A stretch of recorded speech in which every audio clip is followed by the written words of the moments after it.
All right, go ahead. Hey, this is Eesha Patel, and I'm on Your Superior Self. Aisha, thank you for taking the time to join the show. I'm very excited about this conversation. How are you doing? I am fabulous, and I'm very excited about today's call because I know that we are going to go next level multidimensional. Next level, multidimensional. Mm, I love all of that. So, to give people some context about what you're about, um, let's talk about that, right? So, how did this all start for you? I know you're very multicultural. You're very deep in the game of spirituality. Um, but let's start a little bit from the beginning. You don't have to go through the entire story, but just give us some highlights. Yeah, absolutely. I mean, I've been meditating since I was maybe 10, 11 years old. Nothing like a good ghost in the house and a haunted story to get me, on Google trying to see how can I protect myself. So that's kind of where the journey began as a child. And look, even as a teenager, I was really, really just interested in not so much spirituality because I didn't really know that this existed. But I feel like a lot of people will resonate with the journey of being interested in the occult. So for me, it was like teenage witch sort of stuff. So it was watching Charmed, it was reading all the teen witch books in my library, it was looking up things like conspiracy theories, Bermuda Triangle at the age of 14. And to be honest, I really do believe that there is a divine flow and connection in this because when I look back on my life now at how some of these milestones happened for me, there's no way that I really could have, controlled it. But even as a child, I feel like I was being led on this pathway from the beginning. Something as simple as when I was 14 years old, I would go on my dad's old Windows 95, big box sort of computer that he had. And Wikipedia was around back in the day, would you believe? And so I went on Wikipedia and they used to have this wiki random function that I really used to like. And I think they still have it. But back then they didn't have nearly as many articles on there, right, as what they do today. And so I remember going on Wiki Random, and the stuff that would come up on there were things like Edgar Casey prophecies and the Bermuda Triangle and Area 51. And so like I was reading about this stuff as a teenager going, whoa, like this is next level. um, so yeah, went through that for a little bit. And then, then of course I wanted to just be a regular human as well. So I did all the normal things that everyone does. And I went to uni and I, had my friends and I went out and I got a boyfriend and did all those things. The next big turning point for me was at the end of my first serious relationship, which was for me, it was huge because I was really invested in the future of that relationship. And so we were engaged, we were living together, we'd really mapped out our whole futures. And I mean, looking back on it now, I can see that, it was probably not the best relationship for me. But, things happen. We make the best decisions we make with the information that we have. And at the time, I was so in love with this person. And when that relationship dissolved was actually the beginning of the next phase of my spiritual journey. And I guess one of the biggest things that happened for me at that point was when that relationship moved out of my life, it created a spaciousness for a deeper level of exploration. And in the process of the whole release and the emotional, dramas and whatever else that was going on, and the inner turmoil of all the heartbreak, is actually what led to the spiritual awakening. So I'm really grateful for that experience because next thing I know, I'm connecting with higher dimensional beings and I'm having these amazing experiences and I'm downloading sacred geometries, and suddenly my healing gifts came online, my psychic gifts came online, everything sort of happened at the tail end of this relationship. And yeah, I suppose I never looked back from there. So obviously a lot has happened in between. But that was one of the key milestones for me to then get onto this journey where I am today, where I'm now coaching, teaching, healing, and just spreading the message that, we all have this connection within us, and we just need to allow ourselves to fully receive and tap into that. Mm. You said some stuff in there that us Americans sometimes we don't understand so well, like downloads, something geometry. I think regular geometry I'm kind of confused with when it comes to school, but let alone like universal geometry or sacred geometry. I feel like, over here in the West, you coming from different backgrounds, like you have different experiences, perceptions of spirituality. Here, we're very conservative, right? Like we're that, we're I don't even have to like describe it to you. You know it, right? Like the whole world knows what America is. Really, it's like anything outside of the ordinary is very scary for us, unless you've had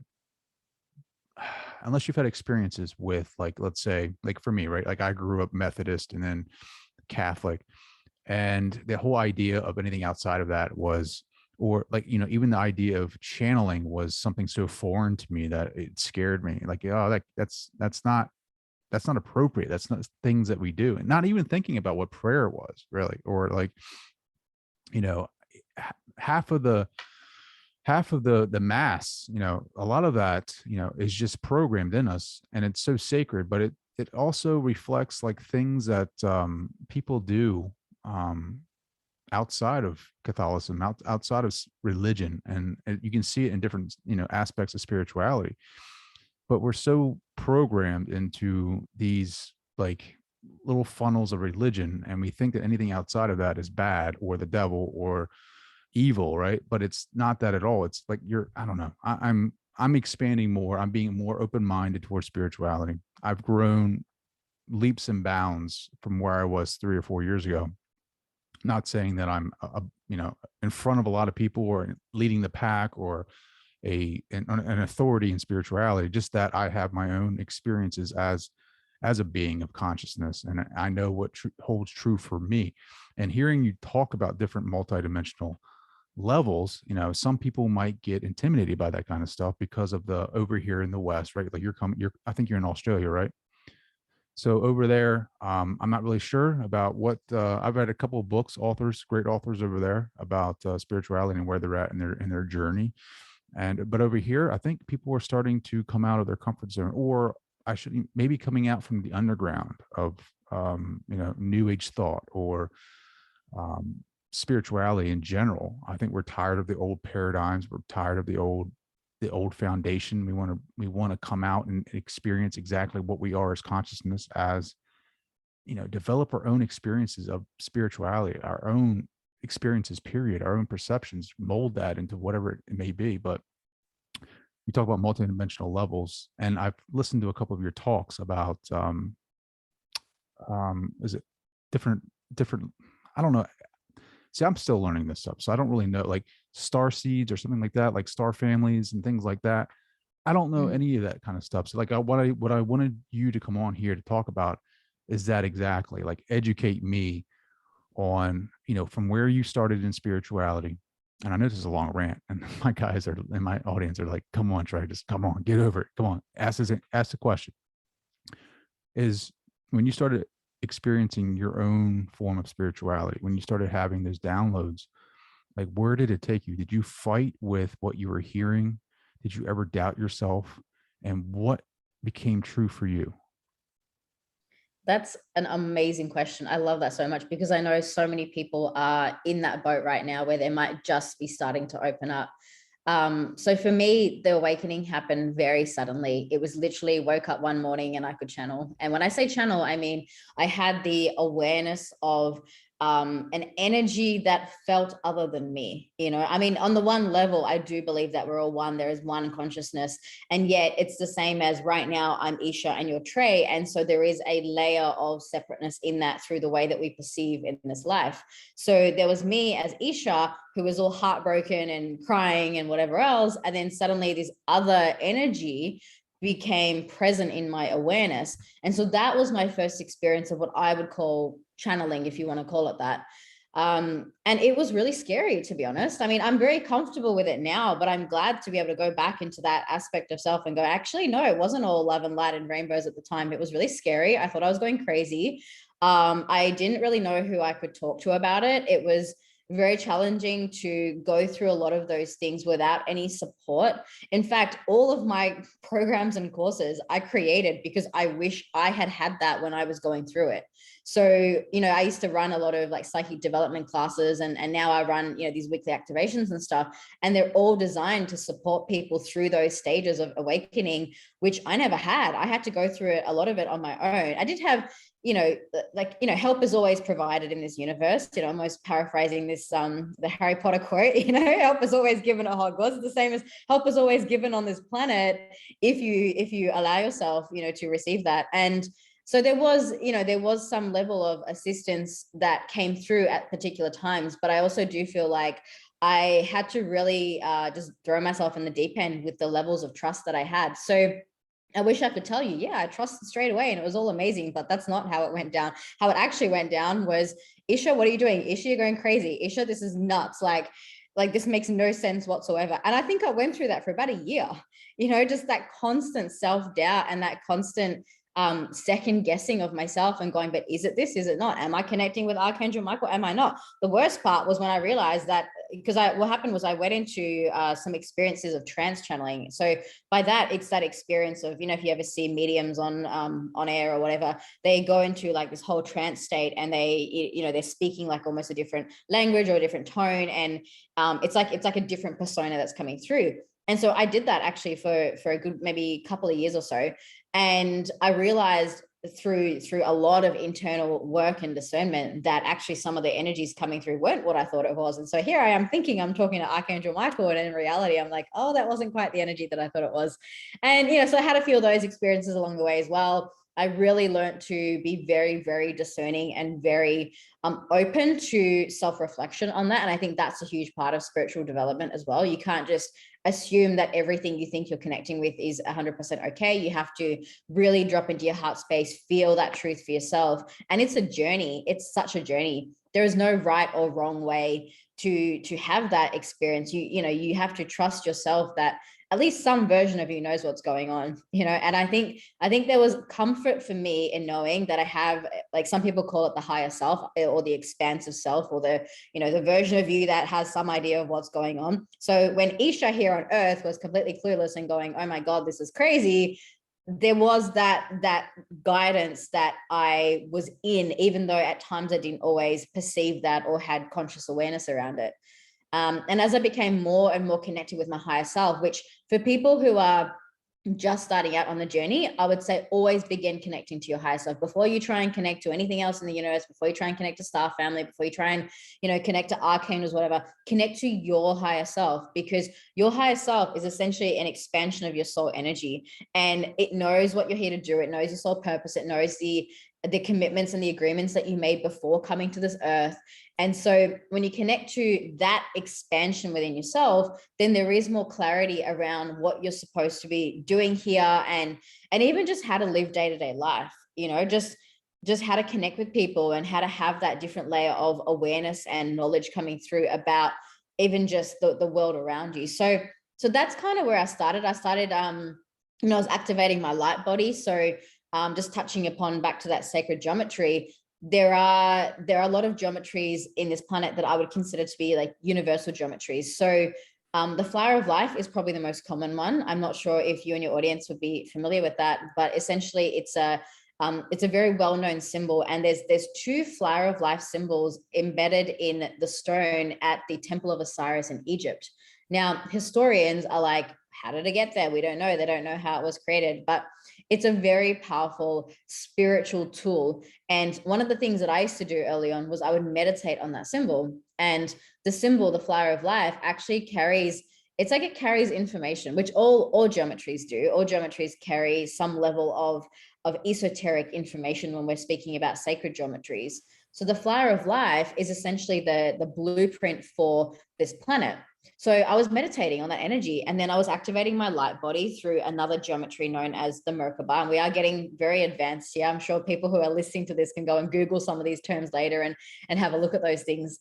And so through activating my light body over and over and over again, I was able to expand my energy field, open up my chakras, open up my energy field to be able to receive that level of expansion.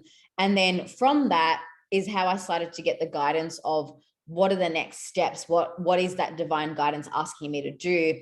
And that's how I ended up with a business. I mean, I never set out to have a business. I mean, I was going to be a teacher.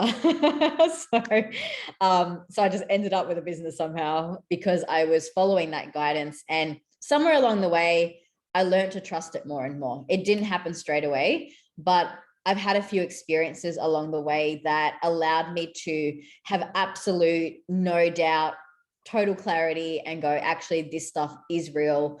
And when that sort of clicked over for me, there was no stopping me. It was like, oh my God, I have to share this with the whole world, because how do people not know this? It just became really obvious that this is what I was here to do. Mm. Well, you going back, something caught my ear.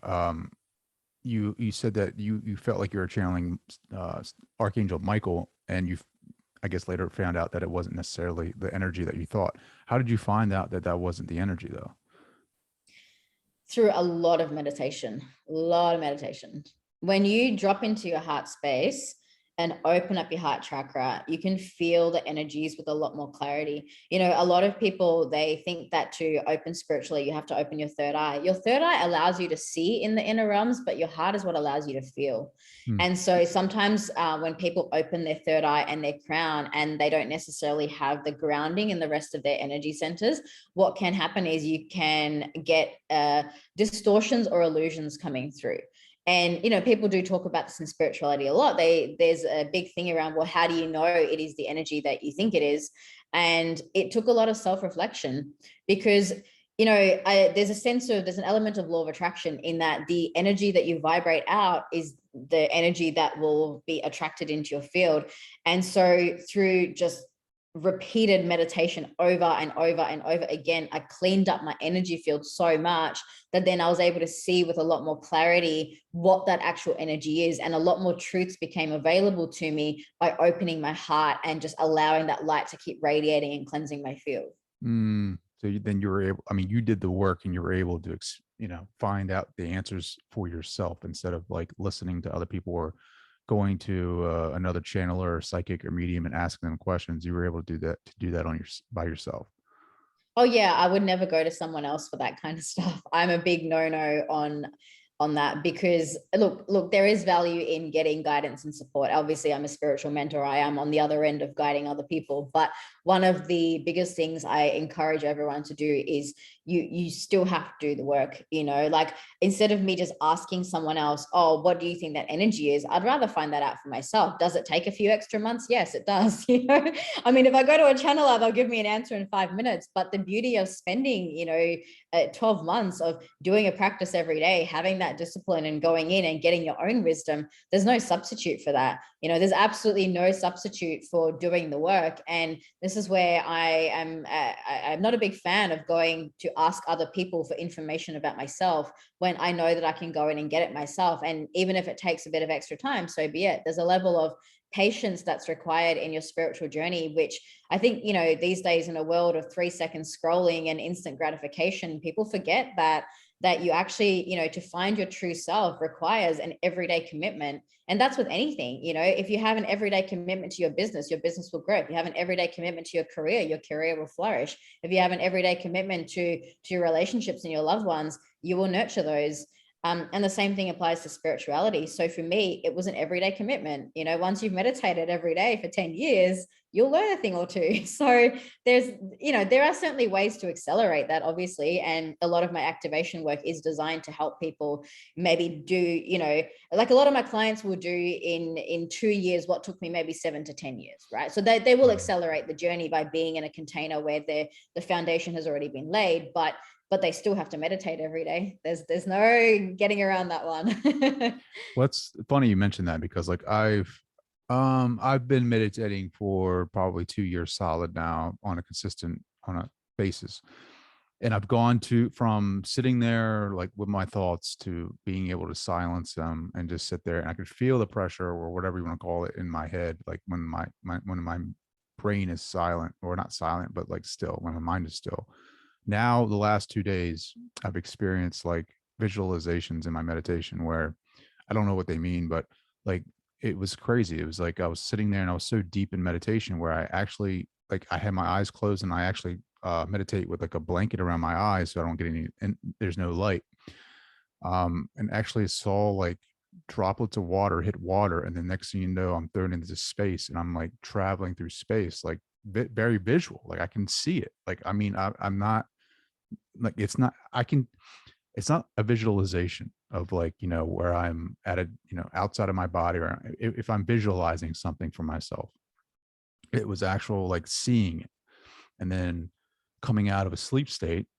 I don't know if it's because I'm tapping into deeper meditations or what, but like I saw a vision of like an adult holding a like a toddler's hand, and then I woke up, and it's like I don't know what are your thoughts on that? Like, do you start having these vivid, more visual pictures or downloads as you get deeper in your meditations, or what?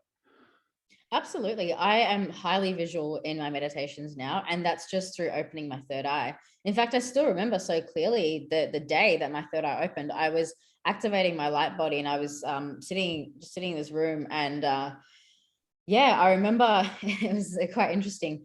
I was out in the hills, and there was like, there was nothing around really. It was like very peaceful, quiet sort of suburb. And suddenly everything started like buzzing or humming like really, really loudly, like this almost drone sound, to the point where I was getting annoyed. I thought there was somebody with a whippersnapper or something, in the distance. So I was like, can you please shut up? And so the sound was just going on and on and on and on. And as I was sitting in that space, I remember the sound was almost like deafening. It was getting so loud at some point. And then suddenly everything went really, really still. And I just had this vision literally of an eye, like it was an indigo colored eye. And it just went pop. And it just like the eyelid just opened. And I was like, oh, and that was it. I was like, oh, I think my third eye just opened. And yeah, since then I've had very, very, very vivid visuals, and visualization is something I use quite a lot because it just from a mental perspective, the mind uses imagery. So for any transformational kind of work, I do use imagery and visualization as a way to help people, facilitate healing or transformation in many areas of life. But I think, yeah, there's certainly different stages and layers to the journey of meditation, because a lot of meditations that are out there, they focus very much just on the mental side of things. So it's all about stilling the mind. It's all about stilling the thoughts. I, to be honest, haven't placed a lot of energy into those styles of meditation, because for me, I discovered energy work. And so for me, I was like, well, instead of trying to distill my mind, I mean, the mind is a program that has a purpose, right? Like, for example, if you're driving a car, you need your mind. I mean, if your mind was not functional, that wouldn't work on this planet, right? So I embrace the mind for the role and the job that it has, but I also don't let the mind rule my life. And so meditation is helpful because it can allow you to put your mind in the passenger seat at times when you just want to have some calm and some stillness. And so you can be a little bit more in charge of that. But when I discovered the energetic side of things, I was like, hang on a second, I can use my mind to create visualizations, and those visualizations create actual change. And so that's really the whole premise behind all energy healing really, is that you can utilize your intention and the power of visualization to create change, whether it's like energizing a chakra, whether it's like putting light into a specific emotional aspect and healing, doing emotional healing. It could be for manifestation purposes. A lot of manifestation also relies on visualization. And so yeah, visualization is a huge part of that awakening process. But of course, if people are not quite at that point where they can visualize, which happens a lot. I get a lot of clients sometimes who come to me and they're like, I can't even visualize just yet. Then you do need to work on actually opening up some of those energetic centers, getting their third eye open, connecting it, grounding it in such a way that then that visual capacity opens. So it sounds like you've just recently started that third eye awakening process, which is very exciting. It's very cool. It's a Yeah. great journey. And once you get that, get ready for a lot more fun in your spiritual practice. It's very exciting. Like I can't wait for it to happen again. And I have to be disclaimer here. So I was listening to it in the morning, very early in the morning. I listen, or I don't listen. I try to. Well, I don't try. I do. I listen to Apple meditation, and I try to silence the mind. And then later on in the evening, I'll listen to a guided meditation. Um, and the guided meditation is like just trying to connect the subconscious and the conscious mind, visualization of two islands building a bridge and walking across the bridge and having access to that. And then during that meditation there's a point where I'm listening to the guide, the voice, and I get so into the meditation where that's where the visualization, not like intentional visualization, like or using the imagination to create something, like manifestation, like I'll manifest, I'll place myself somewhere and feel around and have the emotional reactions to things. but this is more so like, I don't know if you've ever read like Robert Monroe's work. I think we mentioned him before, or anybody who has done research in out of body experiences where they've had. Have you had an out of body experience, by the way? Um, I don't know from the traditional sense, but I do a lot of traveling through the multi dimensions, and I've had very vivid experiences of bilocation where it's like I'm actually in another place and it feels as real as if I'm here. Hmm. I guess that would constitute as an out of body. I guess I don't know. I mean, I'm starting to think that it's all just inward anyway. Um, Yes, exactly. Yes. so it's like some of the interactions that he talks about in his books, and some of the other guys, William Buellman, talk about a type of communication that's nonverbal. So a lot of people will get in the stories of like downloads of pictures, like actual pictures, like what I was discussing about earlier, like droplets of water or going through space or people holding hands, and you like have to interpret that for yourself because from what I gather from the stories or interactions with different forms of energy, it's not communication like the way we experience communication. It's more so like reading of minds or downloads of pictures or interpretations of that matter. And I keep thinking to myself, because it's just recent. This is like 2 days ago. I've been journaling it and just really excited to get more into that. I'm like, man, what are they trying to say? Water and space. And then coming out of my dreams or whatever, a kid holding a hand. And I'm thinking, well, maybe that's they're trying to help me, nurse me along this route of spirituality. I don't know, but it's when that happened, when I actually saw it, when I actually could see it with my eyes closed, I was like, this changes the game. Like this isn't anything that I've ever experienced, as Trey, at my perception of reality. This is something totally different that I finally tapped into after a year and a half and some change of meditation through hemisynchronization, Mm. binaural beats, guided meditations, silencing of the mind. Like I actually tapped into something and was able to, for a split second, have a visualization of like actually seeing something with my third eye, if you could want to call it that, or even my consciousness. I don't know what it was. I don't really care about what the message is. It's like I actually saw something with my eyes closed and and a blanket wrapped around my head. And it's like I'm tapping into something, and it's like I can't wait to see what else comes. I love that. Yeah, it's that sixth sense opening up, right? It's yeah, there's a lot in that because yeah, a lot of people do have that experience of when they first opening up to that, they'll just see like random visions that may not mean anything, and they might not even be intentional, but over time, as you keep doing it, you can create entire journeys and landscapes, and you start to see how there's a connectedness in that space. I mean, some people do talk about the astral. I don't spend a lot of time focusing on that, but they'll go on these journeys and they'll have these experiences in these realms. I think honestly, when you're first starting out, I just say to people, just allow the visions to come, because at first they won't necessarily mean anything. They'll just be like little glimpses of things that are dropping in that might not have any conscious relevance or connection to each other. But over time, the dots do sort of connect up a little bit. And then what happens is you can start to be more intentional in that journeying. And that's just, it just comes down to personal preference of how you want to do that. I think sometimes it's great to just like I'm very active in that space. So I'll just chuck on some music, put some headphones on, and then I'll just meditate. I'll activate my light body, and I'm going on these epic journeys. And what I've learned over time is that some visuals are just random and meaningless, and they're just the subconscious playing out random things. But I've also learned how to access very real things that are going on the planet as well. And so that's when the game changes. It's like when you can utilize that visualization, you can go to some like random part of the planet and you can see something that's actually happening in real time, or like even like another planet, another galaxy, whatever. Like that's the game changer for me. And for me, when I started having experiences with people where, like for example, with clients of mine, I'm tapping into their energy field, right? So we go into a shared space of consciousness, and we're doing this in silence. There's no like guidance or whatever. Once we're both in that space, it's done in silence. And then I'll go on a journey and they'll go on a journey, and then we'll come out and we'll have the same journey.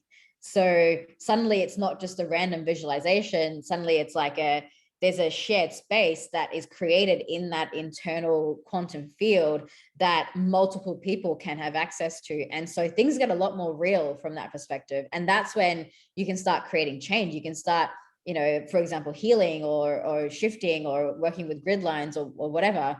And that, I mean, that's the stuff that really excites me, because yes, there's visualization of what the mind creates, but then there's visualization where people have shared experiences. And scientifically, I don't know an explanation for that, but it's happened enough times in my life with so many clients that I've worked with that I can now just sense the field, and I can create fields as well. When we do activation work, I create fields and people come in. Like, for example, we had the 1111 Gateway recently, and I ran an event, and there's about 50 of us, and multiple people in that group, without consciously talking about it or without it being seeded from us whatsoever, went into this meditative space. And the music was there, and they were all journeying. We had some like didgeridoo and like all these different things, and I guided them into this meditative space, and like 5 different people in the group saw the same thing.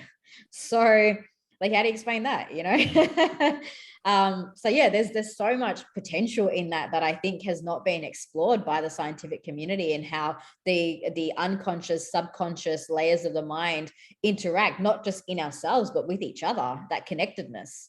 Yeah, well, they're not going to touch anything they can't disprove, right? They're not going to say, "Oh, well, let's attack all consciousness," because there's no way you can disprove that or even create a hypothesis to even support that. But what do you say journey? What do you mean, like meditation journey, or were they actually doing like I don't know, like psychedelics? Are you talking about journey like meditation? Oh no, just meditation. Okay. Yeah, just meditation. Um, how do you activate your light body? So there's a specific geometry called the Merkabah. And it's basically is this podcast going to be audio only, or if I share a screen, will they be able to see it? Maybe they'll be able to see it on YouTube for the people that are watching. Okay, because I can show you what it looks like. Am I able to share my screen? Sure. This is a big part of history in the show. This is the first time I've ever shared a screen. I love it. So I think you just need to make me a co-host, and then we can share it. As long as you give me a discount on your coaching sessions. Always. You and all your humans can come and get a great deal. Is that done? Is it available? It's saying host is disabled, participant screen sharing. Well, maybe not. I thought I had it available. Hold on. And you just have to make me a co-host.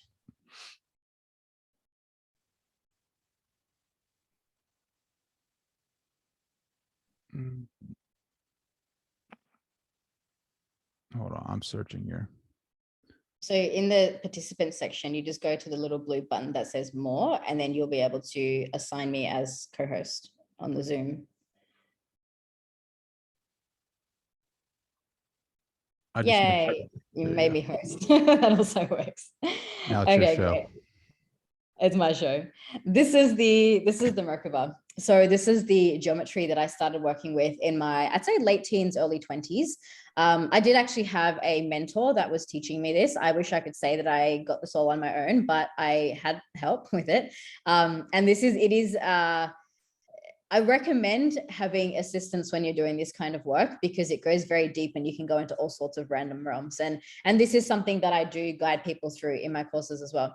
So this is the Merkabah, and what we do is we visualize this geometry around us. And so there's basically 3 sections to it. So we've got the top section here, which is it's a tetrahedron, which is like the top pointing tetrahedron. Then you have the bottom pointing tetrahedron here. And then you also have the intersection over here in the middle, which is where the 2 tetrahedrons come together. Some people do describe it as, like masculine, feminine creation sort of energy, or sometimes even like the threefold flame, which is again, it's like that Trinity type of energy. For me, it's really just, it's such a personal experience, I don't get too caught up in labels of masculine and feminine, whatever else. It's just, there's the top one that helps me connect to source. There's the bottom one that helps me connect to earth. And then we've got the heart center in the middle. That's how I tend to perceive it. And the 2 top and bottom tetrahedrons spin in opposite directions. So it does take a little bit of creative imagination. But what I also say to people when they're first learning this is that you don't have to get caught up in the nitty gritty of this. I mean, I have seen websites online that tell you to do some 33-step breath process filled with mudras and blah, blah, blah, blah, to get activated in this. Mine's really simple. I give intent to activate myself into the Merkabah light body. I visualize the golden light. I'm good to go. It's a very simple process. And I'm all about simplicity and spirituality. You know, I know that our intention is more powerful than anything else, and you can just have that pure heart connection, and with that intention you can activate the light body very easily. This is actually, it's a natural energy field. It's an innately inbuilt energy field for humans. And so for a lot of people, when they activate this field, it is very much just a expansion of what they already know. You know, there's a deep level of remembering in this. So the way to activate this is just to visualize that. So you visualize one of the tetrahedrons spinning clockwise, the other one's anti-clockwise. It does vary from person to person. Again, some people say that it has to be a specific way for women and a specific way for men, but I think we're really past that non-binary gender stuff. So I just say to people, look, feel into which way it is for you. For me, my top one spins clockwise, my bottom one spins anti-clockwise. It's always been that way. I don't know why. The middle one spins forwards typically for everyone. So yeah, anyone can try this. You can do this meditation, you can visualize it, and you can activate it.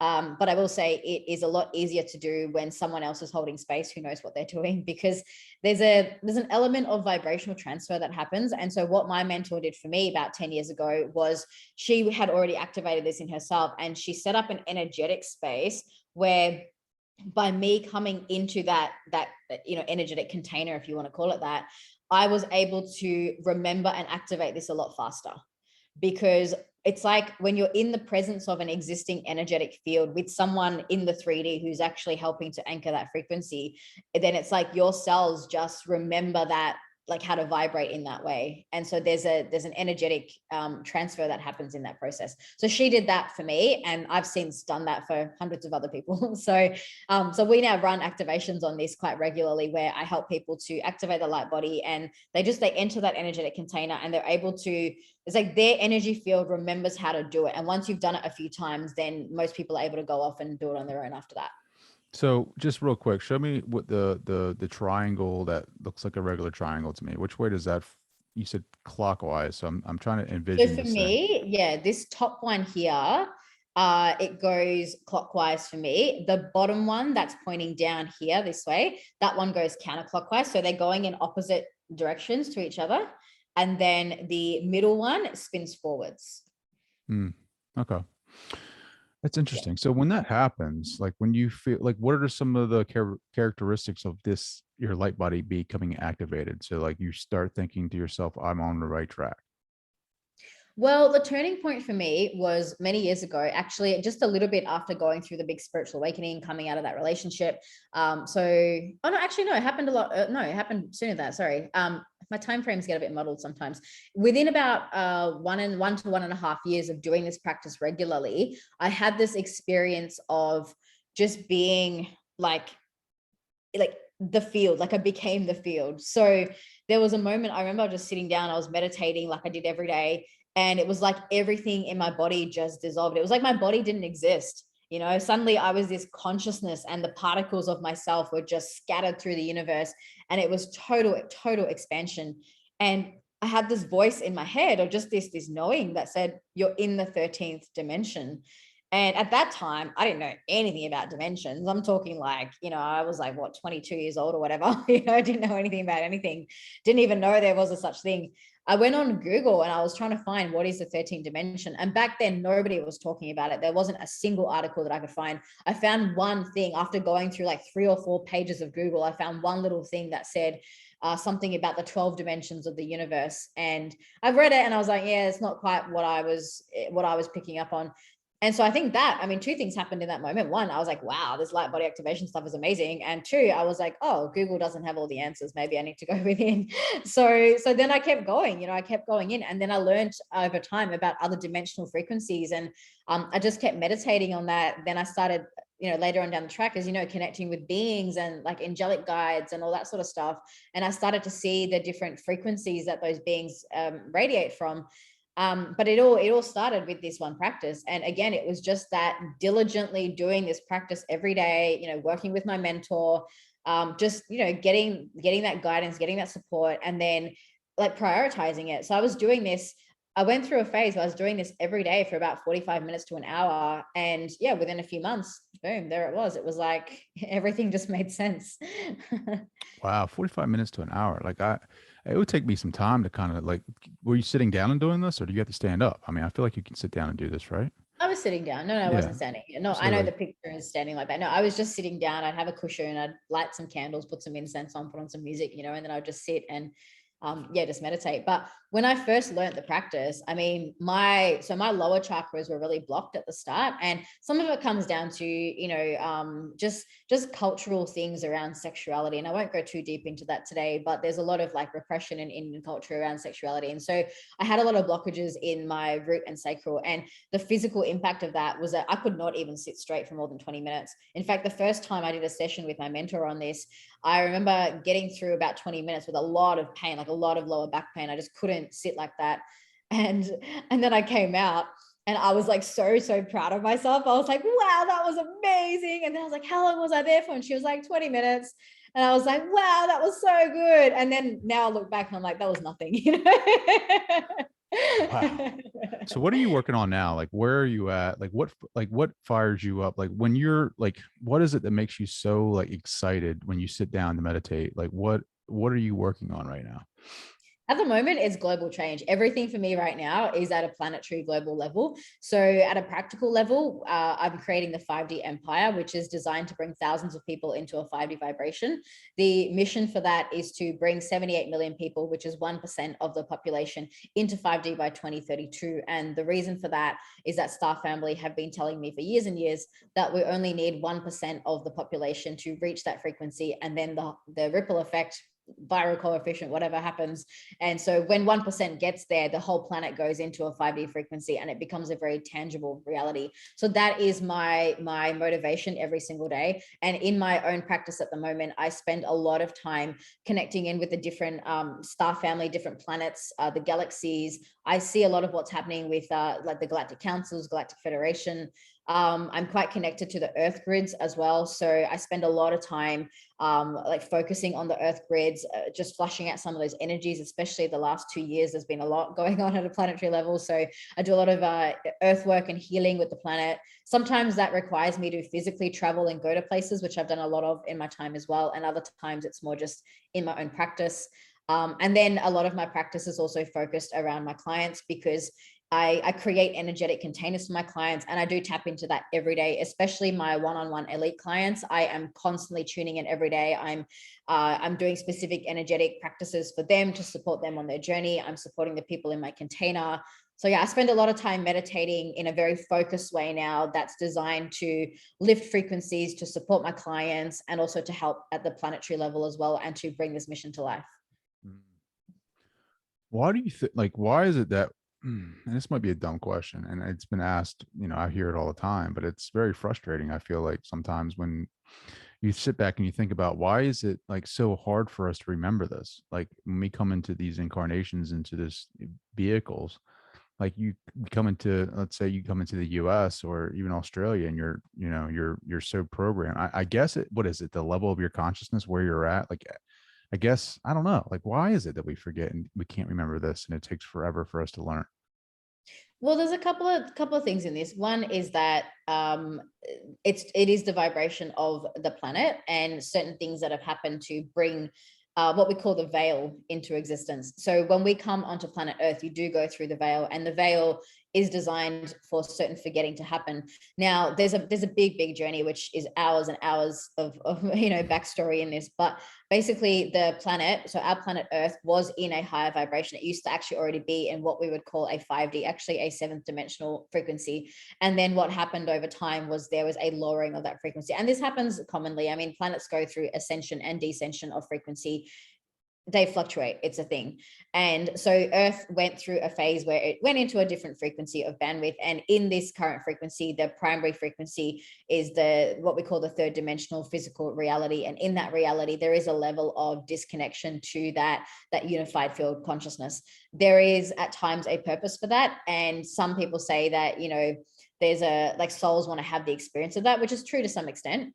And you do know when you come to this planet what you're signing up for. So it's not like you just, get thrown here and go figure it out. Like, there is an element of knowledge that when you come to Earth, you will go under the veil and you will, have this like amnesia that you go through, and then you will experience that on Earth. But at the moment, the planet Earth is going through an ascension process, which means that we are relifting that frequency back into what we call the fifth dimension unified field consciousness. And so a lot of people have come to this planet at this time. And this is where the whole concept around star seeds and light workers come in, because a lot of us have come in with the mission to help people awaken.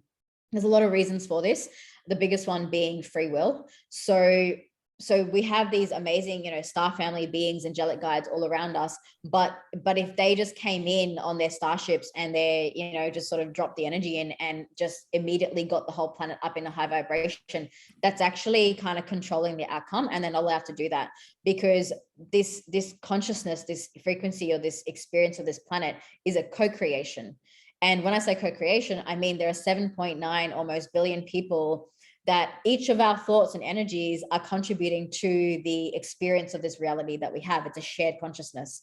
And through that shared consciousness, we have the physical experience of whatever we have. Inside of that, there is everybody's individual experience as well. And, that's where people start talking about law of attraction, and you go, well, I'm going to manifest a great reality for myself. And somebody else might not be having that experience because they might be in a different space of consciousness. And there's so much more in that, because people don't always know as well. And then people always ask me, but Eesha, what about the kids that are like starving and stuff? And there's a whole other thing in that I'm not going to get into today. But look, there is a divine flow and a divine purpose in everything that's happening. And the reason as to why we forget, there is a specific consciousness, vibration of that consciousness that we are in the process of uplifting. Now, I know through my own awakening, I have had the remembering of the experience before coming to this planet of why I came here. And I remember being on another planet in another dimensional space in a almost formless type of existence. And I call it the pink planet because that's what it's always just been. It's a pink planet. The sky's pink there. I don't know why. And there's like everything like lilac and pink.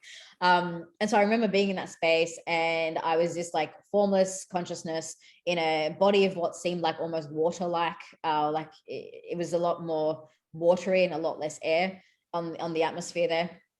And this sound went out through the universe, like this resounding sound. And when I heard that sound, the meaning immediately I knew in my body, I was like, oh, planet Earth needs us. And I get goosebumps every time I tell this story. Like even now I'm like, I can just feel that energy because there was no two way about it. It was like, oh, Earth needs me, boom, I'm here. Like there was not even questioning. Like it was that pure love of, it's time to wake up the planet. It's time to shift that frequency again. And hundreds of thousands of us have come here to do this work. It's not just me. I mean, there are so many star seeds and light workers out there. In saying that though, one of my roles is to guide other star seeds and other light workers into their awakening, because I've noticed that there's a lot of people who have come here with those types of missions, but they've also been a little bit caught up in the 3D stuff, especially when it comes to money. So I'll do a lot of work around helping spiritual people, be more abundant, because they can't do their mission until they have the money. And so I help people to clear those frequencies up in themselves so that they can then go out, radiate their light, do the healing work that they're here to do, and then ultimately contribute to that collective uplifting and ascension of this planet into that unified field consciousness. Do me a favor, unshare the screen so I can actually see you because this is Oh, such a yes. great topic. There you go. So a couple things that I want to unpack real quick. You're talking about, and I totally agree about the collective consciousness of like, this form, right? This society, this collective consciousness, the what we're experiencing as a collective, and then the individual consciousness. But can people individually, like, not recreate Earth, but like recreate their backstories with manifestation and visualization? Like changing the past? Well, changing their part, changing the play, right? Like I always hear that we're the actor, director, and the producer of our own stories, right? Yeah. Yeah. Can we, like, if the actor wakes up and says, I don't necessarily like this play anymore, can I change it. Oh yeah, absolutely. That's the whole awakening process. I mean, it really depends on what layer you're playing at. You know, if you're not awake and you're just like going through the motions and just, doing whatever, and then you realize that and you wake up from that, yeah, absolutely, you get to have a say in that. What I will say in that though is that sometimes what happens then is the ego can come in, and there's a real element which I see sometimes in like manifestation communities of like, I'm going to have this and I'm going to have that. And that to me, I'm like, to be fair, I did that for a little bit. I mean, I got the car, I got the house, I got all the things that I wanted. And then I was like, okay, so what? Like, so what, and I think there was a point where I was like, I'm just going to be in divine service and that's it. Like, it's not about me and what I want. It's the divine will that flows through me. And the irony is that when you surrender into that and you're fully at the will of the divine, then what you do in your day to day is nurturing, it's helping people, it's unconditionally loving. But at the same time, you receive everything you need to receive. I mean, a pure unconditional love will give you the abundance. It'll give you all the things. I mean, I don't even have to think about half the time I mean, I don't have to think about money. I don't have to think about any of those things. I'm just focused on, where am I showing up today? What is that divine energy that's flowing through me, and what does it require me to do today? And so when you truly surrender yourself into that consciousness, that source field, things get really easy and things flow a lot. And so there's a space beyond manifestation that I think people are just starting to wake up to a little bit. And it's, to me, beyond manifestation is like, people talk about abundance a lot, but the next level of that is providence. And providence holds a frequency such that everything is provided to you before you even ask for it. And this is where I experience pure miracles in my life. I mean, things turn up in my reality before I've even had a chance to realize that I wanted it. And so my life is better than what I could have manifested, because I'm just in that divine flow. Because if I had thought, oh, I want XYZ, I probably would have got XYZ. Instead, I got XYZ and the rest of the alphabet and everything in between. So and that actually came from not asking for it, but actually just saying, hey universe, what can I do for you? How can I show up today? What do you need from me? And being totally trusting in that love, in that flow, doing crazy shit that doesn't even make sense, like booking plane tickets halfway around the world on moment's notice, and following that internal guidance, which is how I get to where I am today, of going, wow, I just have a really great life. And it's easy, as it should be, because divinity and creation is supposed to be easy. It's supposed to be paradise. And so when you surrender yourself to the divine, you move from resistance and I have to do it all to, oh, I already have it all. Maybe I'm just going to have a great life. I love all of that. How do you find other light workers though? Like, how do you know if they're light workers? Every person that comes to me is a light worker. I'm like a walking magnet for light workers. And I think that's just the frequency thing. I mean, look, when I moved here to the Gold Coast for 3 months, I didn't even have a car. My car was still in Adelaide and I had to get it shipped over.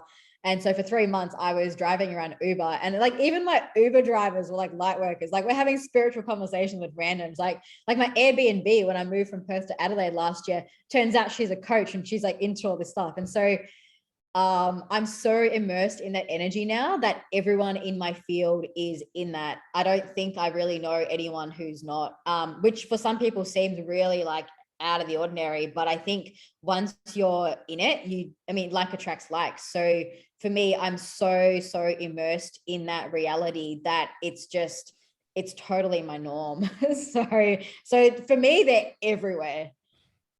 And I think they find me as well. They come out of the woodworks. How um, how have your conversations been, like, as you progress spiritually with like your family and your friends? Like, have they strengthened, like, with Yeah. um with your parents? Do they understand like what you're talking about, or they just kind of like write you off as like, man, she is, oh, okay, sweetheart, we hear you. What does that Look, look at like? first it was like that. Well, at first I was also not fully out of the closet. I wasn't fully open to sharing. I mean, for the first couple of years of my business, they thought that everything I did was in meditation.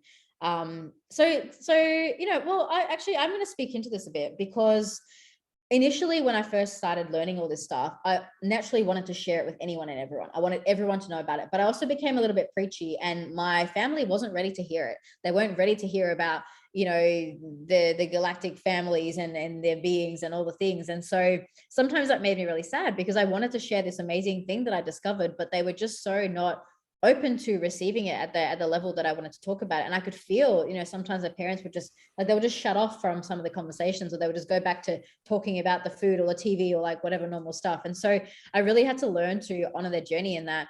But one of the biggest things that happened for me was, as I got deeper into this journey, it was actually my own healing that happened. And things with my my parents, and like, it's like better than ever, because there's a level of connection there and love that I have for them that is just, it just goes beyond anything else. And so there was a point where I wished that they would understand me, because I wanted to be seen and heard. And typical, I want mommy to understand me, I want daddy to see me and be proud of me, and like, all that stuff. And it's fine, there's layers of healing in that. But when I really just stepped into truly my mission, I realized I didn't need that validation from them or anyone else. And so then I was able to love them unconditionally. And then what happened was they just came around in their own time. I mean, now my mom sends me articles about, she sent me articles about some UFO sighting somewhere in the world, And so when she sees stuff like that, she's now sending it to me. But it's taken a few years for them to get to that point. And actually a couple of years ago, I ran a workshop at my studio in Perth back then. And it was about connecting with star family. And so we had a panel of 3 speakers, including myself, and we were all sharing our experiences about, connecting with UFOs. I actually invited my family. I didn't know if they would come or not, but I said, look, I'm having this open talk, why don't you guys come? And my mom and my dad and my brother, 3 of them all came. And I was like, wow, this is amazing. Like, it was so beautiful. And my brother sat at the back the whole time texting on his phone, and it was like only half there, but he was still present in the room, and that meant the world to me. And so they don't fully understand everything that I do, but I also don't need them to. And I think, there's a level of loving connection that you can have with your loved ones, where you can acknowledge where they're at in their journey and not force them to be where you're at. And that's okay. I think that that's the next level of transcendence and spirituality, because what I do see, and I really have a bit of beef against this, is when people get on their high horse with spirituality and they're like, oh, I'm now so spiritual and you're like lesser than me. I'm like, no, that's not cool. Everyone's got their own journey. I mean, you imagine, where we all were 10, 20 years ago, we were all having our own shit going on. So who are we to judge anyone else? The only person that's allowed to judge is God, and God doesn't judge. So no one's allowed to judge. That's the end of that, end of discussion. So I learned to be more loving in that, and I learned to be more accepting in that. And, my parents will just wake up at the rate that they're waking up. And if they don't, that's fine, man. Mhm. They've given me all the love, all the resources. They've supported me so much on my journey. I couldn't ask for anything more. And if they don't know exactly what I'm talking about when I start harping on about the 13 dimensions, that's cool by me. You step very elegantly in that, as far as like explaining your, relating yourself, your story to or that question, because like a lot of people struggle where, me for sure is like, I don't know exactly what my journey is, right? Like I hear you say things about different dimensions. I hear like if there is a hierarchy of like families and like archangels and different things like that. But I'm more concerned about like where I'm at and what I'm learning and what I'm taking in as a being of consciousness, right? Like I think that should be everyone's step one, is like find out who you are, like go in, right? Like go in through meditation, start out step one, just start meditating, sitting down quietly and just feeling your body, feeling your thoughts, feeling everything, your heart, right? Like I just started opening my heart chakra, and Mm. I've covered it up for years because I thought that, I didn't want to feel my emotions. I didn't want to feel my disappointments. I didn't want to feel my sadness or my love. I just didn't think that that was what guys did who had respect, right? Like I was, my heart was a stone, and it started cracking, and now it's slowly, the pieces of rock are falling off my heart, and I'm starting to feel more and love more. And I find myself like tearing up for little things throughout my day, like of just a simple visualization of a guy walking down a street, and he's got his grandson on top of his head, and he's walking him on his shoulders, and his grandson has a leaf, and it just literally happened the other day, and he's holding a leaf, just looking at it like intently, like just like the first time that he's actually taken the time in his young life to look at this object, and like he's just analyzing it. And I'm like that moment just was powerful to me. And I'm like starting to like you know, have emotions about it. And I find myself doing that. But it wouldn't have ever happened if I didn't take a moment to sit down and find out like what it is that I am, like what is this mystery of life, that this space time reality where I'm sitting here having a conversation with you, Eesha, that's in Australia right now over Zoom, and we're talking about different dimensions, like, and it feels good. Like it's just it's crazy, this mystery of life. And I think it's not a bad thing to question what it is that we are and what it is that we're here to do, and what is it that makes it all work. What is consciousness? I don't know. Our experiences are defined by how we perceive them, and let's question that. Let's find out what it is that makes us tick. So sit down and look in and love. Couldn't have said it better myself. Cheers to that. um but it's, I say that, right? Like I say, oh, I love, I'm just learning how to love, really, and finding out how to love myself, and not be so judgmental, self-judging. And what is unconditional love? Is, that's tough too. How do you unconditionally trust your higher self and know that they have your best interest at heart, right?